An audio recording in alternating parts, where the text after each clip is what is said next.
لله نحمده ونستعينه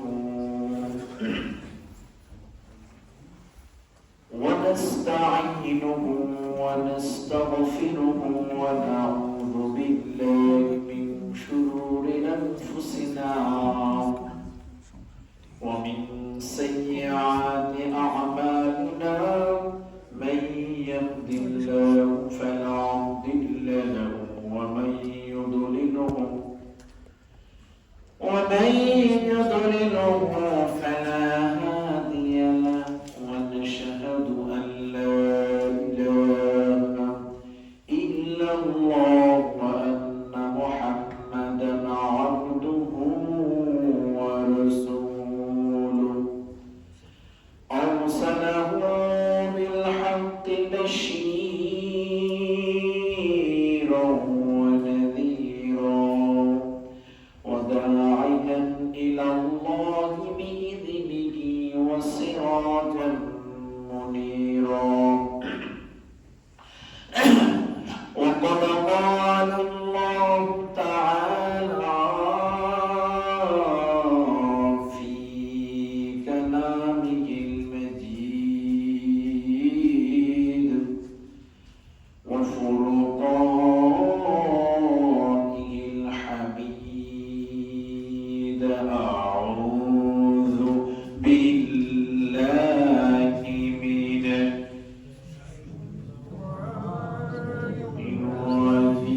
الرجيم بسم الله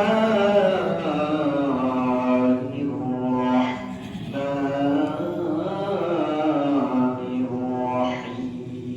الرحيم ولله على الناس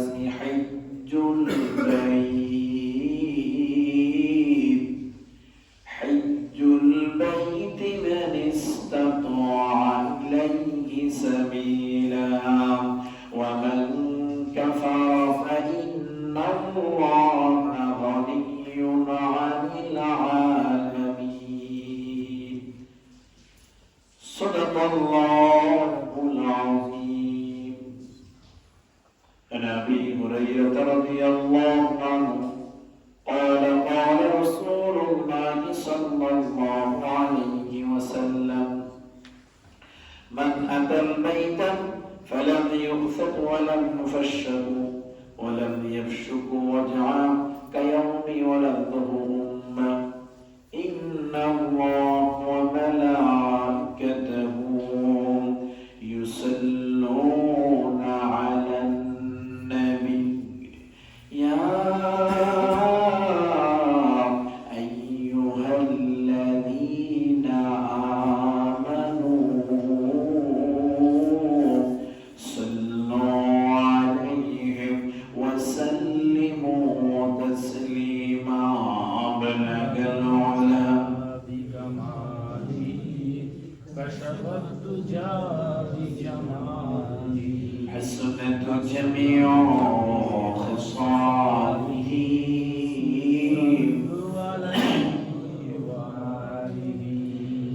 بلغ العلا بكماله كشف الدجى بجماله حسنت جميع خصاله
আল্লাহ সুবহানাহু ওয়া তাআলার দরবারে হাজারো কোটি শুকরিয়া জ্ঞাপন করছি যে রব্বুল আলামিন আজকে এই পবিত্রময় দিনে পবিত্র শাওয়াল মাসের পঞ্চম জুমায় আমাদেরকে হাজার মানুষ থেকে লক্ষ কোটি মানুষ থেকে বাছাই করে সুস্থ অবস্থায় আল্লাহর ঘরের মেহমান হিসেবে কবুল করেছেন। আমরা সকলে সেজদায় হাজার কোটি শুকরিয়া জ্ঞাপন করছি আলহামদুলিল্লাহ। দুরূদ ও সালাম পেশ করছি মানবতার মুক্তির দিশারি নবীদের নবী সরদার আলম আখির জামান নবী মুহাম্মদুর রাসূলুল্লাহ সাল্লাল্লাহু আলাইহি ওয়াসাল্লাম। শহীদদের সর্বোচ্চ আত্মার মাগফিরাত কামনা করছি, যারা পৃথিবীর শুরু লগ্ন থেকে আজকে পর্যন্ত ইসলামের জন্য, কোরআনের জন্য নিজেদের জীবনকে হানজালার মতন, আবু হুরায়রার মতন, হামজার মতন, ইমাম হাসান হুসাইনের মতন তাদের বুকের তাজা রক্তকে বিলীন করে দিয়ে আল্লাহর জমিনে আল্লাহর দ্বীনকে বাস্তবায়ন করার চেষ্টা করেছেন। আল্লাহ সুবহানাহু ওয়া তাআলা তাদেরকে জান্নাতের সুস্থ মাকাম জান্নাতুল ফেরদাউস নসিব করে দিয়েছেন। আমিন আমিন। এখনো পর্যন্ত যারা পবিত্রময় দিনে পবিত্র জুমায় আসার মতো সুযোগ হয় নাই, আল্লাহ সুবহানাহু ওয়া তাআলা তাদেরকে মসজিদে আসার তৌফিকটুকু দান করুন। আমিন আমিন। আমাদের আব্বা আম্মা, দাদা এবং নানা নানারা কবরবাসী, আল্লাহ পাক সকলের কবরগুলো কিয়ামত পর্যন্ত জান্নাতের টুকরা হিসেবে কবুল করে সকল আমিন আমিন। যারা অসুস্থ আছেন, বিশেষ করে আমার আব্বা জান হাসপাতালে ভর্তি আছেন, সকলের করে দোয়ার ব্যবস্থ আল্লাহ পাক যেন আমার বাবা সহ যারা অসুস্থ আছে সকলকে সুস্থতার নিয়ামত দান করে সকল আমিন আমিন। সম্মানিত মুসলিম, পবিত্র শাওয়াল মাসের শেষ দিন, শেষ জুমা, পবিত্র জিলকদ মাস সন্নিকটে,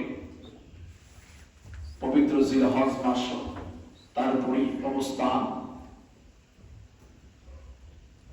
পবিত্র জিলহজ মাসের তারতম্য গুরুত্বপূর্ণ নিয়ে এই দিন আরাফার একটা ময়দান থাকে, সেখানে হাজিরা একত্রিত হয়।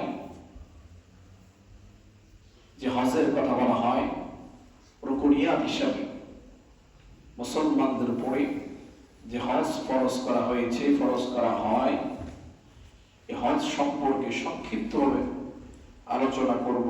আল্লাহ সুবহানাহু ওয়া তাআলা আলোচনা করার, শোনা, আমল করার তৌফিকটুকু দান করুন। আমিন আমিন। প্রথমেই যে কথাটা বলে যে হজ কি জিনিস, যেটা বলা হয় হজের তারতম্য কিছু থাকে, যেটা নির্দিষ্ট কিছু মানুষের উপরে হজ ফরজ। এক চাটিয়া মানুষ সবার উপরে হজ ফরজ নয়। যদিও আমরা স্তম্ভের মধ্যে কথাগুলো বলে থাকি, নামাজ, রোজা, হজ, যাকাত, এই নামাজ, রোজা, হজ, যাকাত এইগুলো ফরজ। তার মধ্যে আরেকটা জিনিস আছে ফরজ, সেটা হচ্ছে পর্দা। সুবহানাল্লাহ সুবহানাল্লাহ। এই নামাজ এবং রোজা যেটাকে বলা হয় আর্থিক শরীরের শারীরিক যে ফেতরা বলেন, শরীরের যে ফেতরা রয়েছে, সেটা হচ্ছে রোজার মাধ্যমে মুসলমান তার ফেতরা আদায় করে। সুবহানাল্লাহ সুবহানাল্লাহ। তারপর নির্দিষ্ট একটা আছে, তবে শরীরের যেটা আছে দেখেন, কারণ ওই রোজার মাধ্যমে সরাসরি বান্দা তার আল্লাহর নিয়ামতের শুকরিয়া আদায় করে। সুবহানাল্লাহ সুবহানাল্লাহ। রোজার মাধ্যমে সাক্ষ্য দেয়। রমজান আসলেই আমরা কিন্তু মুসলমান একত্রিত হয়ে যাই। মুসলমানরা অন্য দিনের মতো একেবারে অবস্থানত সরাসরি কোন খানার আয়োজন আমরা করি না। আমরা সেই সূর্যোদয় থেকে শুরু করে সূর্যাস্ত পর্যন্ত এই সময়টা একত্রিত হয়ে আল্লাহ রুজুকে ধরার জন্য, আল্লাহ হুকুমকে মানার জন্য আমরা উপবাস থাকি, সেটাই হচ্ছে রমজান। জোরে বলেন না সুবহানাল্লাহ। হজের যে ব্যাপার কথা বলা হয়, এই হজের হচ্ছে নির্দিষ্ট কিছু মানুষ, নেশার পরিমাণ সম্পদ যাদের উপরে থাকবে তাদের উপরে হজ ফরজ হবে। সুবহানাল্লাহ বলেন। এর বাইরে কোনো হজ নয়। যদি আপনি সামর্থ্যবান ব্যক্তি না, কিন্তু আপনি যদি ঋণ করে হজে যান, আপনার জন্য হজ কবুল হবে। সামর্থ্য আছে, সামর্থ্য থাকা অবস্থা। এরপরে কথাটা বলা হয়েছে যে সামর্থ্য থাকলে আপনি হজে যাবেন, সামর্থ্য না থাকলে আপনার জন্য হজ না। আবার আল্লাহ রাব্বুল আলামিন বলেছেন, যে ব্যক্তি সামর্থ্য থাকা অবস্থায় হজ যায় না, হজ করে না, তাদের ব্যাপারে আল্লাহ বলেছেন, ওয়ালিল্লাহি আলান নাসি হিজ্জুল বাইতি মান ইসতাতা ইলাইহি সাবিলা ওয়া মান কাফারা ফাইন্নাল্লাহা গনিয়্যুন আনিল আলামিন।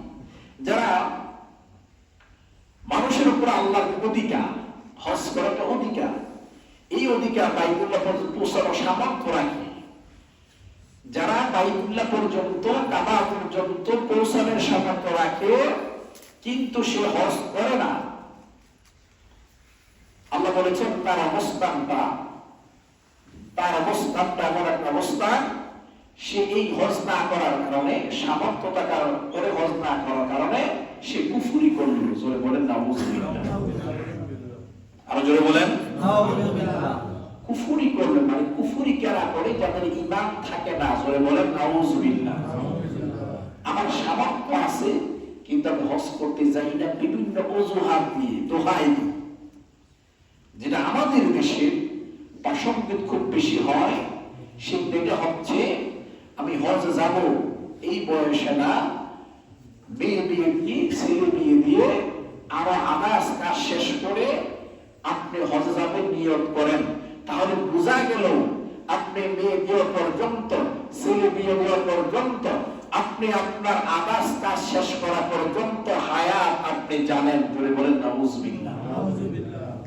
তাহলে বোঝা যায় আজরাইল আলাইহিস সালামের সাথে আপনার একটা তাওয়াক্কুল হয়ে গেছে, যে আমি আমার মেয়ে বিয়ে না হওয়া পর্যন্ত, ছেলে বিবাহ না করা পর্যন্ত, আমি আমার ওই ব্যস্ততাগুলো একসাথে শেষ না করা পর্যন্ত আমার কাছে আসিও না, আমি হজে যাব, তারপর আসো। এরকম দাওয়াত মনে হয় হয়ে থাকে, যেটাকে শিরিক বলা হয়। যদি বলেন নাউযুবিল্লাহ। ইসলাম কোন অজুহাতের মধ্যে না। ইসলাম ইসলামের গতিপথ নিয়ে চলে, কোরআন কোরআনের গতিপথ নিয়ে চলে, হাদিস হাদিসের গতিপথ নিয়ে চলে, নামাজ নামাজের গতিপথ নিয়ে চলে। আপনারা মুসলমান, পুরা মৃত্যুবাসী মুসলমানও যদি ওই জুমার মধ্যে না আসেন, জুমা আপনার জন্য অপেক্ষা করবে না। আমরা কতটা গুরুত্ব দিই সেই বাসকে, লক্ষ্য করেন। স্টেশনে দাঁড়িয়ে থাকি, ফেরমাতার মধ্যে আমরা দাঁড়িয়ে থেকে অবস্থান করি, কি জন্য বাস আসবে 2 মিনিট আগে দিয়ে বসে থাকি, আধা ঘন্টা আগে দিয়ে বসে থাকি,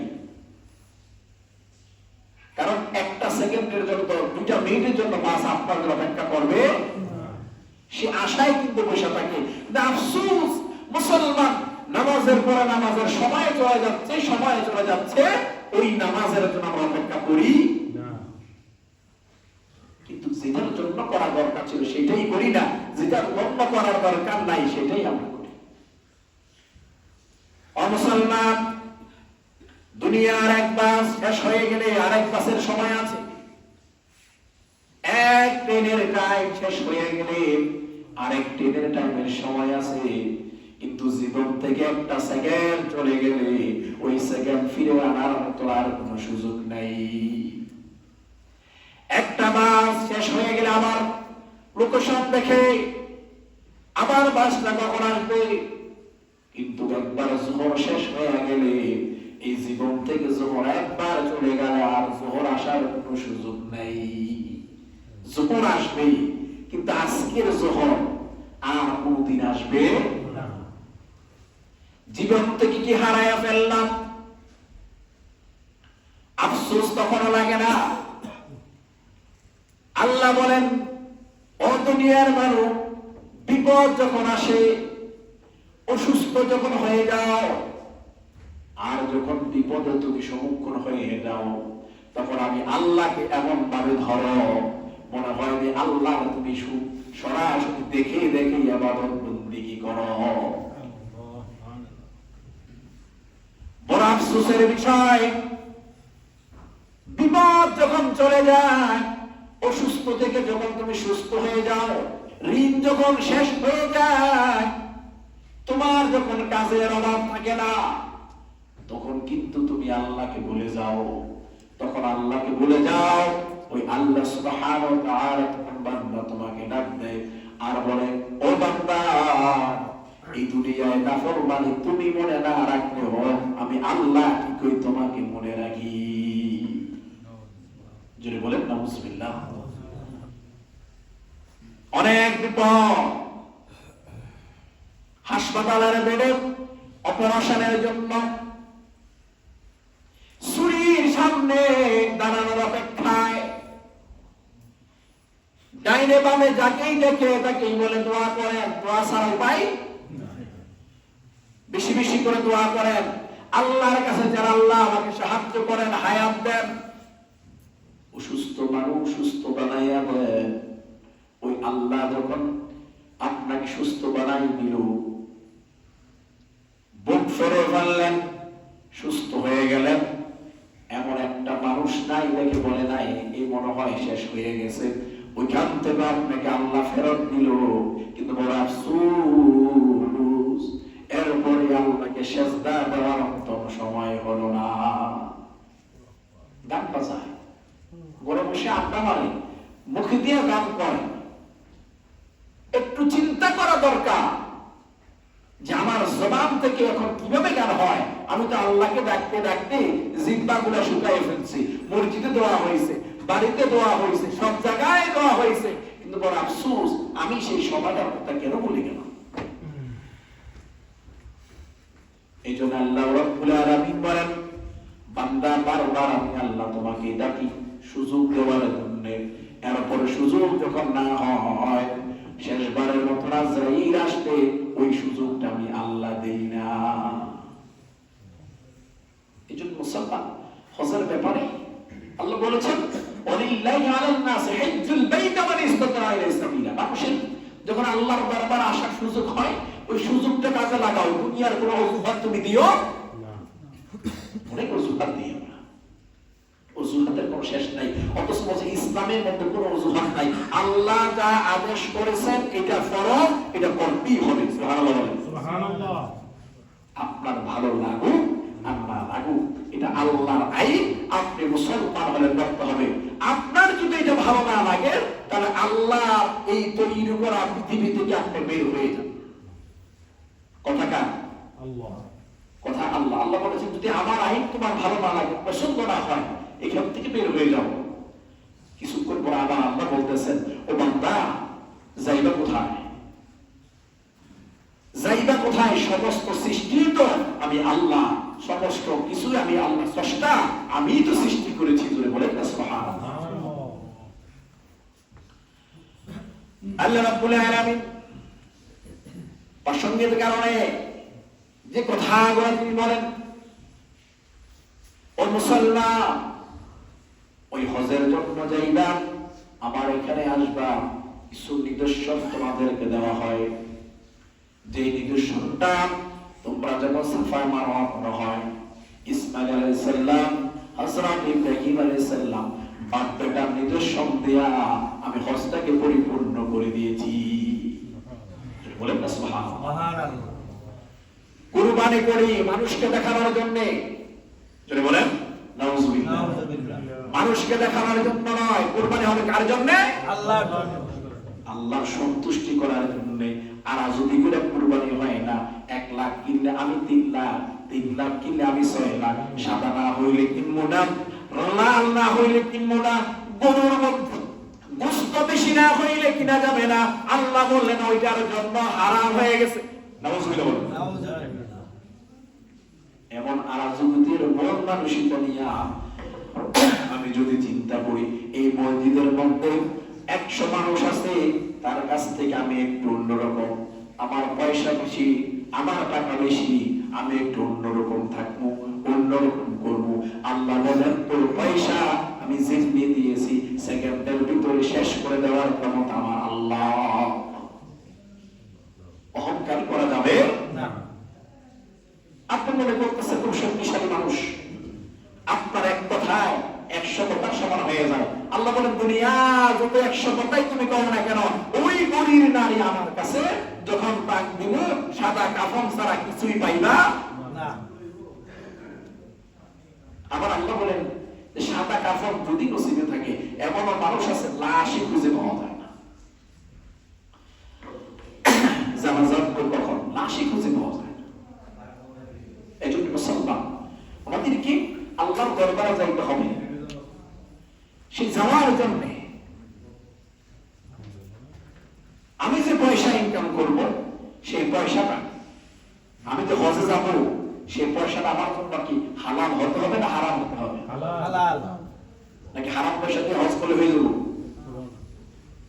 হারাম পয়সা কামাই করে পকেটে নিলেন, টিকিট কাটলেন, হজে চলে গেলেন, শিখায় যে মিনা যাইয়া যখন পাথরে যখন আপনি আঘাত করবেন, ওইখান থেকে প্রতিউত্তর আসবে, ভাই ভাইয়ের সাথে বেঈমানি করিও না, কারণ আমি শয়তান, তুমি আমার তো বেশি শয়তান।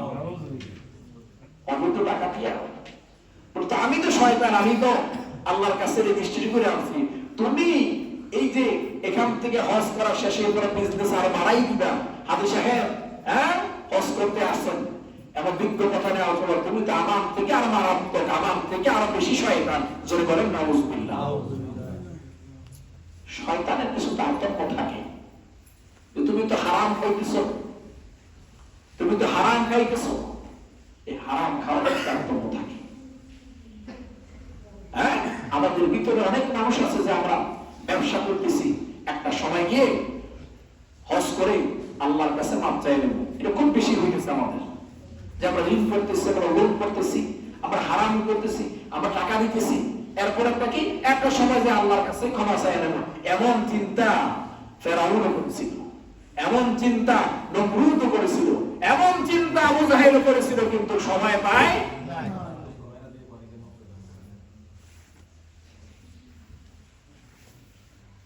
দয়া করে আপনি সব কথা বলেন না। সময় পায় নাই, সময় হয় নাই।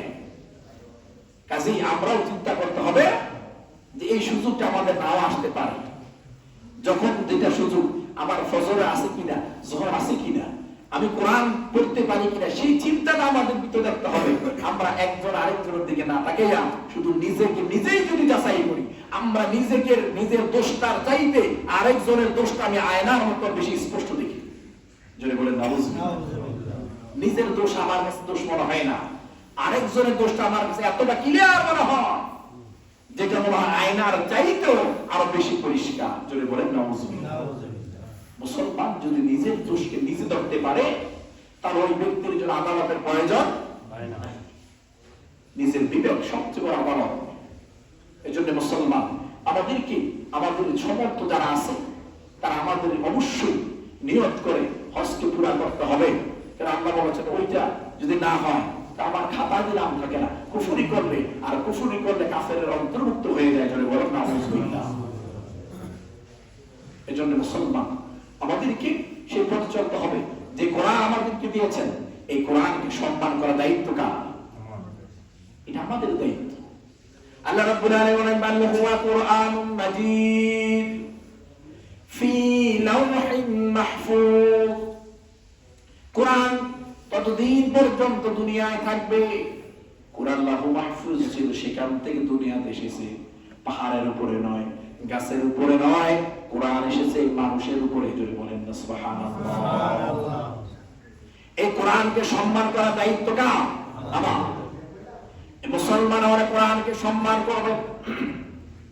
কেমনে সম্মান? আমি কোরআনের সম্মান এমনটা করব, কোরআন পড়ি, কোরআন শিখি, কিন্তু কোরআনের সাথে পড়ার মধ্যে কিছু বিধিনিষেধ রয়েছে। আমি কোরআন দিয়ে কোরআন পড়ার সময় হেলান দেই, কোরআন পড়ার সময় সামনে রাখি, পা গুলো সামনে দিই। আল্লাহ বলেন এটাকে পড়ার নাম নয়, এটাকে আমাকে সরাসরি অপমান। অনেকে দেখবেন কোরআন নিচে তুলে দেয়, পাক করে দেয়, এটা কোনো মূল্যই বুঝে না। এর মনে করে আমি তো পড়তে পারি, তো সমস্যা কি নিচে রাখলে? নাউজুবিল্লাহ বলেন। কোরআন থাকবে বুকে, কোরআন থাকবে মাথায়, কোরআন নিচে পড়তে পারে না। কিন্তু আমরা কি করি? নিচে ফালাই রাখি। হ্যাঁ, ঠ্যাং দুইটা সামনে দিয়া কোরআন মাঝখানে রেখে কোরআন পড়া শুরু করছে। এটা কোরআনের সাথে তক্ক বেয়াদবি। অনেকে মনে করে আমি তো অনেক বুঝি, আমার যে বোঝার মতো বেশি কেউ নেই। আল্লাহ সুবহানাহু ওয়া তাআলা আমাদেরকে সঠিক বুঝদান করুন, আমিন। আল্লাহ যেন আমাদেরকে সঠিকভাবে নিয়ম বুঝে সহিভাবে যাদের উপর হজ ফরজ হয়েছে তাদেরকে যেন আল্লাহ সহিভাবে হজ করা, হালাল ভাবে হালাল রুজি কামাই করে হজ করার তৌফিকটুকু দান করুন, আমিন। আল হজ্জ হুয়া আরকান والأركان الخامس من أركان الإسلام الخامس وقد أصبح فريدة في السنة التاسعة للحجرة. يقول الله تعالى ولله على الناس حج البيت من استطاع إليه سبيلا. ولله على الناس ولله حج البيت على القادر. قال رسول الله صلى الله عليه وسلم بني الإسلام على خمس: شهادة أن لا إله إلا الله وأن محمد رسول الله وإقام الصلاة وإيتاء الزكاة والحج وصوم رمضان. أركان الإسلام خمسة: الشهادة أن لا إله إلا الله وأن محمد رسول الله وإقام الصلاة وإيتاء الزكاة البيت والصيام الشهر رمضان. فرض الله الحج على عبادة القادرين في حياتهم. الحج مرض واحد في العمر فمن زاد عليه فهو نافع. بارك الله لنا ولكم في القرآن العظيم. أعوذ بالله من الشيطان الرجيم.